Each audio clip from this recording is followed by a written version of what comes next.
Hello students, today we'll read the poem named The Unknown Citizen by W.H. Auden. Actually, W.H. Auden was a British born citizen, but then he moved to the America and became the citizen there. His most of writings include the class struggle, the sympathy for the working class, and he has also criticized the conservative English upper class in his poems. And he has written this beautiful poem, The Unknown Citizen, in which he is talking about a modern man who has lost his identity. He has used he has used the word the before unknown. He's not talking about he's not saying an unknown citizen. He has written the unknown citizen. He is particularly, this means we use the article in front of a noun which we talk about in a particular manner. So he's talking about an individual who is a modern man who has lost his individuality. Let's see what he writes about in this poem. And even in the beginning, he writes very beautifully. To JS07 M378. This marble monument is erected by the state. So he has given this number. This is an imaginary number. This whole poem is imagination. This is a fictitious poem. This is not a real poem. This is an imagination. This is the imaginative number created by W.H. Auden.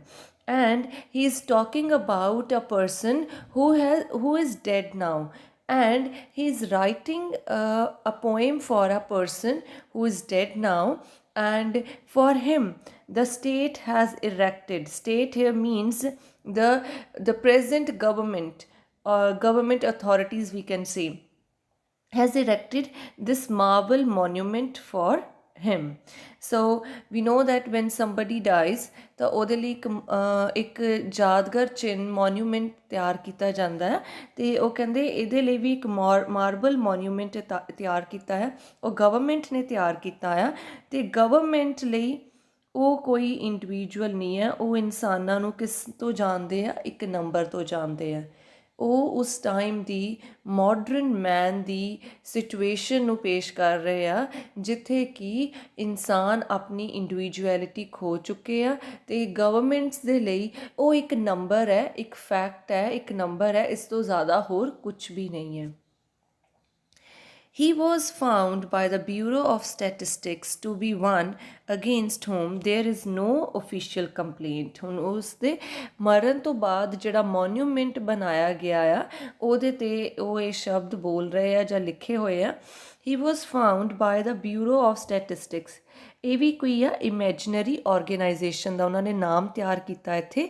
Bureau ਕੀ ਹੁੰਦਾ ਆ? ਇੱਕ organisation ਜਿਹੜੀ ਕੋਈ ਵੀ information collect ਕਰਦੀ ਆ and provide ਕਰਦੀ ਆ। Statistics ਕੀ ਹੁੰਦਾ ਆ? ਪੂਰਾ ਰਿਕਾਰਡ ਮੇਨਟੇਨ ਕਰਨਾ। ਸੋ ਕਹਿੰਦੇ ਜਿਹੜਾ ਬਿਊਰੋ ਆਫ ਸਟੈਟਿਸਟਿਕਸ ਹੈ, ਉਹਨੇ ਇਹ ਫਾਊਂਡ ਕੀਤਾ ਆ, ਹੀ ਵਾਜ਼ ਵਨ ਅਗੇਂਸਟ ਹੋਮ ਦੇਰ ਵਾਜ਼ ਨੋ ਅਫੀਸ਼ੀਅਲ ਕੰਪਲੇਂਟ, ਕਿ ਪੂਰੀ ਜ਼ਿੰਦਗੀ ਦੇ ਵਿੱਚ ਇਸ ਇਨਸਾਨ ਦੇ ਖਿਲਾਫ ਕੋਈ ਵੀ ਅਫੀਸ਼ੀਅਲ ਕੰਪਲੇਂਟ ਨਹੀਂ ਆਈ। ਦਿਸ ਮੀਨਸ ਉਹਨੇ ਕੁਛ ਗਲਤ ਨਹੀਂ ਕੀਤਾ, ਨਾ ਹੀ ਉਹਨੇ ਕਦੇ ਸਰਕਾਰ ਦੇ ਅਗੇਂਸਟ ਕੋਈ ਰਿਵੋਲਟ ਕੀਤਾ। ਜੋ ਹੋ ਰਿਹਾ ਸੀ ਉਹਨੂੰ ਐਜ਼ ਇਟ ਉਹ ਸਹਿ ਰਿਹਾ ਸੀ ਜਾਂ ਫੋਲੋ ਕਰ ਰਿਹਾ ਸੀ। ਉਹਦੀ ਜ਼ਿੰਦਗੀ ਦੇ ਵਿੱਚ ਕੁਛ ਵੀ ਸਪੈਸ਼ਲ ਨਹੀਂ ਸੀ। ਸੋ ਇਸ ਤਰ੍ਹਾਂ ਉਹਦੀ ਲਾਈਫ ਦੇ ਵਿੱਚ ਕੋਈ ਵੀ ਕੰਪਲੇਂਟ ਨਹੀਂ ਹੋਈ। ਜੇ ਕੋਈ ਜਿਹੜੀ ਮਰਜ਼ੀ ਗਵਰਨਮੈਂਟ ਆ ਜਾਏ, ਚਾਹੇ ਜੋ ਮਰਜ਼ੀ ਗਲਤ ਹੋ ਜਾਏ, ਸਹੀ ਹੋ ਜਾਏ, ਉਹਨੂੰ ਕਿਸੇ ਚੀਜ਼ ਨਾਲ ਫਰਕ ਨਹੀਂ ਸੀ ਪੈਂਦਾ। ਉਹ ਐਜ਼ ਇਟ ਇਜ਼ ਆਪਣੀ ਜ਼ਿੰਦਗੀ ਬਸ ਇੱਕ ਮਕੈਨੀਕਲ ਲਾਈਫ ਜਿਹੜੀ ਹੈ ਉਹ ਜੀ ਰਿਹਾ ਸੀ, like a machine. All the reports on his conduct means behavior, agree that in modern sense of an old-fashioned word, he was a saint. ਕਹਿੰਦੇ ਕਿ ਉਹਦੇ ਬਿਹੇਵੀਅਰ 'ਤੇ ਵੀ ਰਿਪੋਰਟ ਇਕੱਠੀ ਕੀਤੀ ਗਈ, ਬਿਹੇਵੀਅਰ ਦੀ ਵੀ ਰਿਪੋਰਟ ਮੈਂ ਲਈ ਹੈ। ਔਰ ਉਹਦੀ ਰਿਪੋਰਟ ਇਹੀ ਦੱਸਦੀ ਹੈ ਕਿ ਅਸੀਂ ਮਾਡਰਨ ਸੈਂਸ, ਜੇ ਮਾਡਰਨ ਸੈਂਸ ਦੇ ਵਿੱਚ ਇੱਕ ਉਹਦੇ ਲਈ ਓਲਡ ਫੈਸ਼ਨ ਵਰਡ ਯੂਜ਼ ਕਰੀਏ ਤਾਂ ਇਹ ਇੱਕ ਸੰਤ ਸੀ, ਹੀ ਵਾਜ਼ ਅ Saint. For in everything he did, he served a greater community. Saint कौन सी like अगर ਅਸੀਂ ਬ੍ਰਿਟਿਸ਼ ਦੀ ਗੱਲ ਕਰ ਰਹੇ ਹਾਂ ਤਾਂ ਮਦਰ ਟੈਰੇਸਾ, ਜੀਸਸ ਕ੍ਰਾਈਸਟ ਜਾਂ ਹੋਰ ਇਸ ਤਰ੍ਹਾਂ ਦੇ ਬਹੁਤ ਸਾਰੇ ਸੇਂਟ ਰਹੇ ਆ। ਔਰ ਅਗਰ ਮਦਰ ਟੈਰੇਸਾ ਦੀ ਹੀ ਗੱਲ ਕਰੀਏ ਤਾਂ ਮਦਰ ਟੈਰੇਸਾ ਨੂੰ ਆਪਾਂ ਇੱਕ ਸੇਂਟ ਕਹਿੰਦੇ ਹਾਂ। ਤਾਂ ਉਹਨਾਂ ਦਾ ਕੀ ਕੰਮ ਸੀ, ਉਹ ਹੈਲਪ ਕਰਦੇ ਸੀ ਗਰੀਬਾਂ ਦੀ, ਹੈ ਨਾ, ਜਿਹੜੇ ਕਿ ਬਿਮਾਰ ਸੀ ਜਾਂ ਗਰੀਬ ਸੀ, ਹੈ ਨਾ, ਜਾਂ ਕੋਈ ਬਿਮਾਰੀ ਸੀ ਉਹਨਾਂ ਨੂੰ, ਇਸ ਤਰ੍ਹਾਂ ਦੇ ਲੋਕਾਂ ਦੀ ਉਹ ਹੈਲਪ ਕਰਦੇ ਸੀ। ਸੋ ਇੱਥੇ ਵੀ ਕਹਿੰਦੇ ਕਿ ਉਹ ਇੱਕ ਤਰ੍ਹਾਂ ਨਾਲ ਸੇਂਟ ਸੀ। For in everything he did he served a greater community. ਇੱਥੇ ਉਹਨਾਂ ਨੇ ਕੈਪੀਟਲ ਦੇ ਵਿੱਚ ਯੂਜ਼ ਕੀਤਾ ਹੈ, ਜਿਸ ਤਰ੍ਹਾਂ ਕਿਸੇ ਪਰਟੀਕੂਲਰ ਕਮਿਊਨਿਟੀ ਦਾ ਨਾਮ ਹੋਵੇ, ਬਟ ਉਹ ਇੱਥੇ ਰੈਫਰ ਕਰ ਰਹੇ ਆ ਕਿ ਮਤਲਬ ਕਿ ਉਹ ਦੂਸਰਿਆਂ ਦੀ ਹੈਲਪ ਕਰਦੇ ਹੁੰਦੇ ਸੀ। Except for the war till the day he retired, he worked in a factory, he never got fired.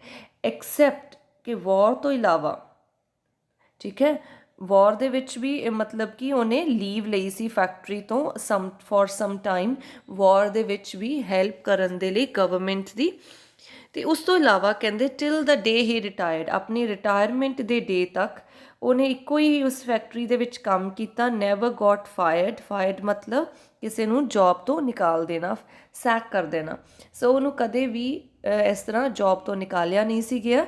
But satisfied his employers Fudge Motors Inc, ਅਤੇ ਕਹਿੰਦੇ ਸਗੋਂ ਉਹਨੇ ਤਾਂ ਉਹਦੇ ਜਿਹੜੇ ਇੰਪਲੋਇਰ ਸੀ ਜਿਨ੍ਹਾਂ ਨੇ ਉਹਨਾਂ ਨੂੰ ਨੌਕਰੀ ਦਿੱਤੀ ਹੋਈ ਸੀ ਉਸ ਇਨਸਾਨ ਨੂੰ, ਉਹ ਤਾਂ ਉਸ ਤੋਂ ਬਹੁਤ ਹੀ ਜ਼ਿਆਦਾ ਸੈਟਿਸਫਾਈਡ ਸੀ। ਔਰ ਨਾਲ ਉਹਨਾਂ ਨੇ ਨਾਮ ਦਿੱਤਾ ਕਿ ਉਹ ਕਿਹੜੀ ਫੈਕਟਰੀ ਦੇ ਵਿੱਚ ਕੰਮ ਕਰਦਾ ਸੀ, ਦ ਫਿਜ ਮੋਟਰਸ ਇੰਕ। ਯੈਟ ਹੀ ਵਾਜ਼ਨਟ ਅ ਸਕੈਬ ਔਡ ਇਨ ਹਿਜ਼ ਵਿਊਜ਼, ਕਹਿੰਦੇ ਇੱਦਾਂ ਵੀ ਨਹੀਂ ਸੀ ਕਿ ਉਹ ਕੋਈ ਸਕੈਬ ਸੀ। ਸਕੈਬ ਕੌਣ ਹੁੰਦਾ? Scab is a person who is disloyal to his union. ਜਿਸ ਤਰ੍ਹਾਂ ਟ੍ਰੇਡ ਯੂਨੀਅਨ ਬਣੀਆਂ ਹੁੰਦੀਆਂ, ਇੰਪਲੋਈ ਯੂਨੀਅਨ ਬਣੀਆਂ ਹੁੰਦੀਆਂ, ਟਰੱਕ ਯੂਨੀਅਨ ਬਣੀਆਂ ਹੁੰਦੀਆਂ। ਸੋ ਉਹ ਜਿੰਨੇ ਵੀ ਲੋਕ ਹੁੰਦੇ ਆ ਨਾ, ਉਹ ਸਾਰਿਆਂ ਨੂੰ ਆਪਣੀ ਯੂਨੀਅਨ ਦਾ ਇੱਕ ਹੈੱਡ ਬਣਾ ਲੈਂਦੇ, ਉਹਦੀ ਜੋ ਉਹ ਫੈਸਲਾ ਲੈਂਦੇ ਆ ਉਹਦੀ ਗੱਲ ਮੰਨਣੀ ਹੁੰਦੀ ਆ। ਕਹਿੰਦੇ ਉਹ ਆਪਣੀ ਫੈਕਟਰੀ 'ਚ ਵੀ ਕੰਮ ਕਰਦਾ ਸੀ, ਉਹਦੇ ਇੰਪਲੋਇਰਸ ਵੀ ਸੈਟਿਸਫਾਈਡ ਸੀ, ਲੇਕਿਨ ਉਹਨਾਂ ਦੀ ਜਿਹੜੀ ਯੂਨੀਅਨ ਬਣੀ ਹੋਈ ਸੀ ਐਦਾਂ ਵੀ ਨਹੀਂ ਸੀ ਕਿ ਉਹਨਾਂ ਦੇ ਪ੍ਰਤੀ ਉਹ ਡਿਸਲੋਇਲ ਸੀ। ਔਡ ਇਨ ਹਿਜ਼ ਵਿਊਜ਼ ਮਤਲਬ ਉਹਦੇ ਵਿਊਜ਼ ਜਾਂ ਉਹਦੇ ਓਪੀਨੀਅਨਸ ਜਿਹੜੇ ਸੀ ਉਹ ਕਦੇ ਵੀ ਡਿਫਰੈਂਟ ਨਹੀਂ ਸੀ ਹੁੰਦੇ ਦੂਸਰਿਆਂ ਤੋਂ। For his union reports that he paid his dues, ਜਿਸ ਤਰ੍ਹਾਂ ਯੂਨੀਅਨ ਵਾਲੇ ਜਿਹੜੇ ਹੁੰਦੇ ਉਹ ਇੱਕ ਪੈਸਾ ਵੀ ਹਰ ਸਾਲ ਇਕੱਠਾ ਕਰਦੇ ਆ, ਹੈ ਨਾ, ਅਤੇ ਉਹ ਕਹਿੰਦੇ ਕਿ ਹਮੇਸ਼ਾ ਜੋ ਉਹਦੇ ਡਿਊਜ਼ ਹੁੰਦੇ ਸੀ, ਜੋ ਉਹਨੇ ਪੈਸਾ ਦੇਣਾ ਹੁੰਦਾ ਸੀ, ਹਮੇਸ਼ਾ ਟਾਈਮਲੀ ਪੇ ਕਰਦਾ ਸੀ। Our reports on his union shows that it was sound, ਕਹਿੰਦੇ ਮੈਂ ਉਹਦੀਆਂ ਵੀ ਰਿਪੋਰਟਸ ਇਕੱਠੀਆਂ ਕੀਤੀਆਂ ਆ, and it was sound means it was all good correct reports that he was with his union as well. Our social psychology workers found that he was popular with his mates and liked a drink. And social psychology ਕੀ ਹੁੰਦੀ ਹੈ?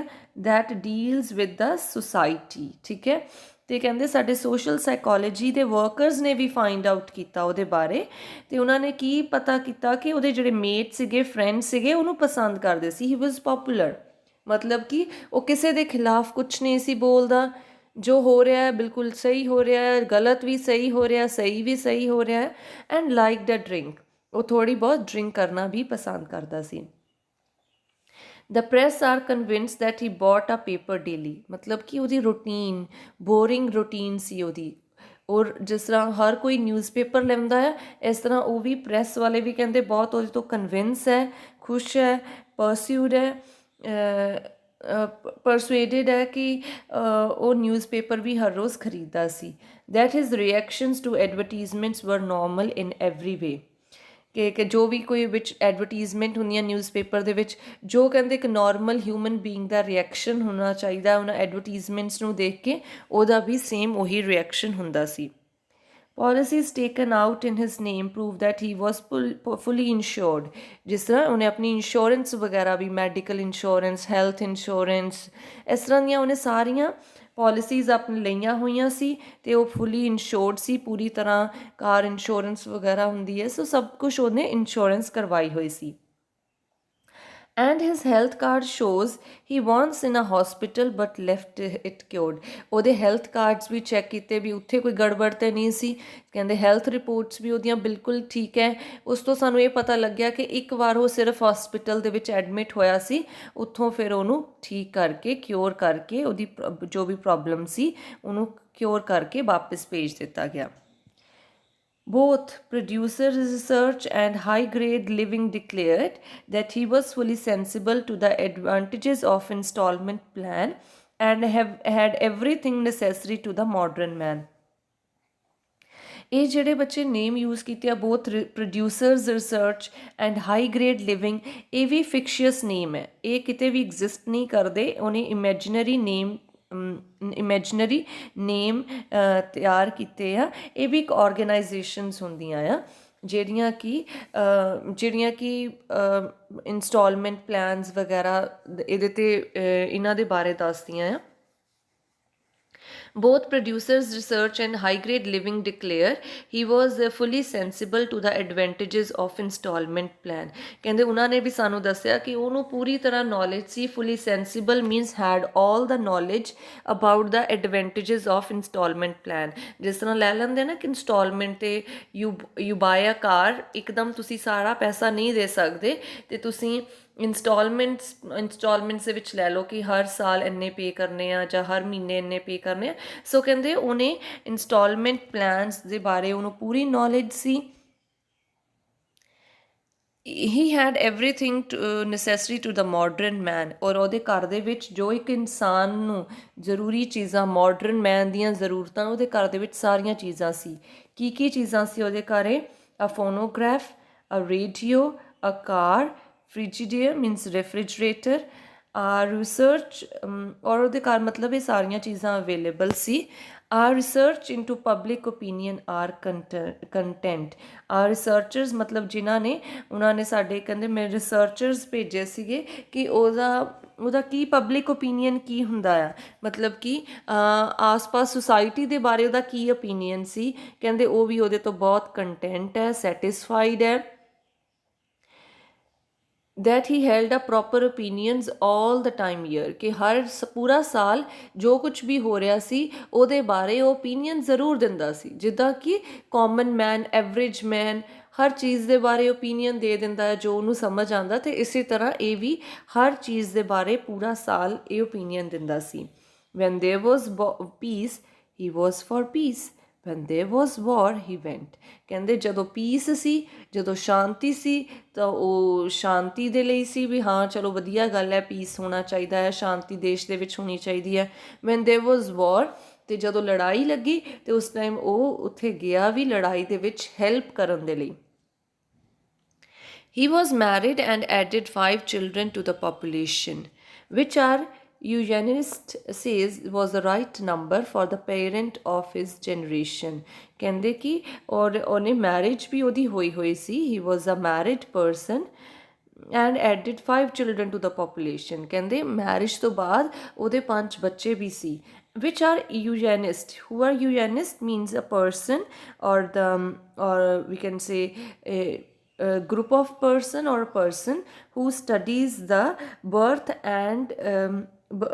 trends and family। ਇਹਦੇ ਬਾਰੇ ਜੋ study ਕਰਦੇ ਆ ਉਹਨਾਂ ਨੂੰ ਯੂਜੈਨਿਸਟ ਕਹਿੰਦੇ ਆ ਕਿ ਕਿਸ ਤਰ੍ਹਾਂ ਫੈਮਲੀ ਦੇ ਵਿੱਚ ਮਤਲਬ ਹੁਣ ਕਿੰਨੇ ਬੱਚੇ ਹੋਣੇ ਚਾਹੀਦੇ ਆ, ਬਰਥ ਟ੍ਰੈਂਡਸ ਕੀ ਹੈ, ਜ਼ਿਆਦਾ ਪਾਪੂਲੇਸ਼ਨ ਘੱਟ ਹੈ ਤਾਂ ਜ਼ਿਆਦਾ ਬੱਚੇ ਹੋਣੇ ਚਾਹੀਦੇ ਆ, ਪਾਪੂਲੇਸ਼ਨ ਜ਼ਿਆਦਾ ਹੈ ਤਾਂ ਬੱਚੇ ਘੱਟ ਹੋਣੇ ਚਾਹੀਦੇ। ਸੋ ਇੱਦਾਂ ਦੀ ਜਿਹੜੀ ਰਿਪੋਰਟਸ ਦਿੰਦੇ ਆ ਦੈਟ ਇਜ਼ ਕਾਲਡ ਯੂਜੈਨਿਸਟ। ਅਤੇ ਕਹਿੰਦੇ ਕਿ ਸਾਡੇ ਯੂਜੈਨਿਸਟ ਨੇ ਸਾਨੂੰ ਦੱਸਿਆ ਕਿ ਉਹਨੇ ਜਿਹੜੇ 5 ਬੱਚੇ ਸੀ ਨਾ ਉਹਦੇ it is the right number, ਬਿਲਕੁਲ ਸਹੀ ਨੰਬਰ ਹੈ for the parent of his generation, ਕਿ ਉਹਦੀ ਜਨਰੇਸ਼ਨ ਦੇ ਪੇਰੈਂਟਸ ਨੂੰ 5 ਬੱਚੇ ਜਿਹੜੇ ਉਹਨਾਂ ਨੇ ਪੈਦਾ ਕੀਤੇ ਆ ਉਹ ਬਹੁਤ ਸਹੀ ਕੀਤਾ ਆ।